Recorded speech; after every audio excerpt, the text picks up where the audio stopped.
ne prenons pas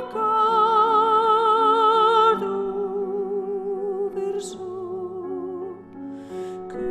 l'âme des femmes balance.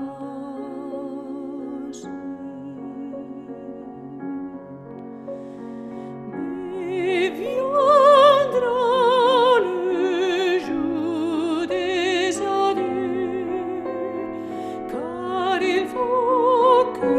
les femmes pleurent et que les hommes crient tant dans les horizons qu'il